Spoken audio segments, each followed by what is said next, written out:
जय Hind students, class 9 Euclid's geometry exercise 5.2 question number 1। आप Euclid की पांचवी अभिधारणा को किस प्रकार लिखेंगे ताकि वह सरलता से समझी जा सके। How would you rewrite Euclid's fifth postulate so that it would be easier to understand. पहले तो हम ओरिजिनल तो देख लें बाबा, है ना। ओरिजिनल क्या है बच्चों?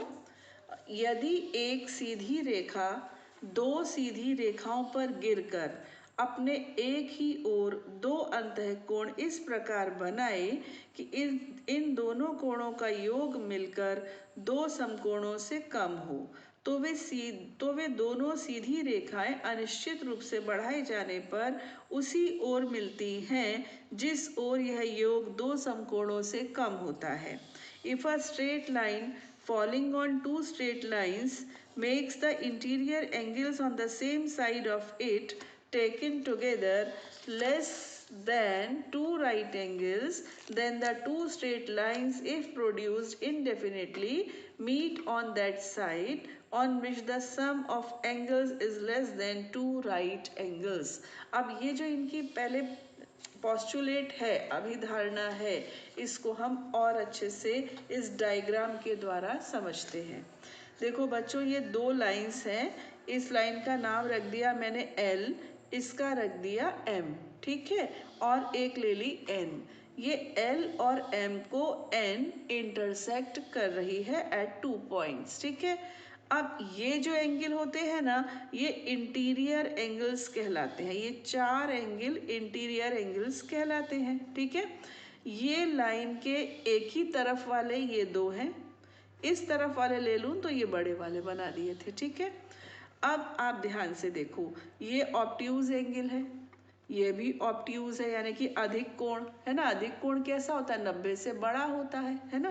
तो इन दोनों को जब हम ऐड करेंगे तो वो 180 से बड़ा हो जाएगा। 90 से बड़ा ये है, 90 से बड़ा ये है, इन दोनों को ऐड किया तो 180 से बड़ा हो गया, है ना। 180 मतलब टू राइट एंगल्स, समझे आप। इधर आ जाओ, ये एक्यूट है यानी न्यून कोण है, 90 से छोटा है, ये भी 90 से छोटा है। जब मैंने इन दोनों को जोड़ा तो 180 से छोटा होया, इनका सम जो आया वो 180 से छोटा आया। मतलब ये हुआ कि एक तरफ जो सम आ रहा है 180 से बड़ा आ रहा है, एक तरफ जो सम आ रहा है 180 से छोटा आ रहा है। ये 180 को 180 डिग्री नहीं बोलते हैं, ये बोल देते हैं टू राइट एंगल्स। ये राइट एंगल है दो, ऐसे बोल रहे हैं। 180 उसको टू राइट एंगल बोलते हैं। राइट एंगल में 90 होते हैं, 2 इंटू 90 180। तो ये इनके कहने का मतलब है कि अगर दो लाइंस हों, उनके ऊपर एक तीसरी लाइन आकर गिरे और एक तरफ के एंगल्स का सम 180 से बड़ा बनाए, एक तरफ के एंगल्स का सम 180 से छोटा हो, तो जिस तरफ छोटा होगा उस तरफ अगर लाइंस को आगे बढ़ाओगे तो कहीं ना कहीं ये मीट ज़रूर करेंगी। ये होती है पोस्टुलेट नंबर 5 की डेफिनेशन, या जो भी है पोस्टुलेट नंबर 5 बच्चों ये है, अभिधारणा 5। घुमा दूँ इसको ऐसे तो फिर अब ये इस तरफ मीट करेंगी, ठीक है ना। जिस तरफ का टोटल सम 180 से कम होगा उस तरफ बढ़ाओगे तो मीट करेंगी। जिस तरफ का सम 180 से ज़्यादा होगा वहाँ क्या होगा? वहाँ इनकी डिस्टेंस बढ़ती चली जाएगी। मीट करना तो दूर, ये तो बहुत दूर होती चली जाएंगी। बात को समझो, ठीक है। चलिए अब इनको बच्चों मैंने अपनी भाषा में लिख दिया सरल करके। देखो अगर आपको पसंद आए ना तो आप ये लिखना, नहीं तो आप और इजी करके सोच लेना। यदि दो सीधी रेखाओं पर एक सीधी रेखा गिरे तो जिस तरफ के अंतःकोणों का योग दो समकोण से कम होगा उस तरफ बढ़ाए जाने पर वे रेखाएं निश्चित रूप से एक बिंदु पर मिलेंगी। देखो मैंने कितना छोटा कर दिया, इसकी जो ओरिजिनल थी वो कितनी बड़ी थी, यहाँ से यहाँ तक, है ना, और मैंने कितना कर दिया छोटा सा। दोबारा सुन लो, यदि दो सीधी रेखाओं पर एक सीधी रेखा गिरे तो जिस तरफ के अंतःकोणों का योग दो समकोण से कम होगा उस तरफ बढ़ाए जाने पर वे रेखाएं निश्चित रूप से एक बिंदु पर मिलेंगी, ठीक है। इंग्लिश में सुन लो, इंग्लिश में थोड़ा सा मुझसे लंबा ही हो गया बट फिर भी छोटा है। If a straight line falls on two straight lines, then the sum of interior angles on same side is considered. एक ही तरफ के इंटीरियर एंगल को कंसीडर किया जाता है. If the sum of the interior angles of one side is less than two right angles, then those two lines will meet at a point when produced. ठीक है, ठीक है, लिख दिया produced at that direction और बढ़ा लो. तो English वाले चाहें तो इसको और कट शॉर्ट कर सकते हैं. मेरे से जितना बना मैंने किया. If a straight line falls on two straight lines, then the sum of interior angles on same side is considered. If the sum of the interior angles of one side is less than two right angles, then those two lines will meet at a point when produced at that direction. ठीक है. Question number 2. क्या Euclid की पांचवी अभिधारणा से समांतर रेखाओं के अस्तित्व का औचित्य निर्धारित होता है? स्पष्ट कीजिए. Does Euclid's fifth postulate imply the existence of parallel lines? Explain.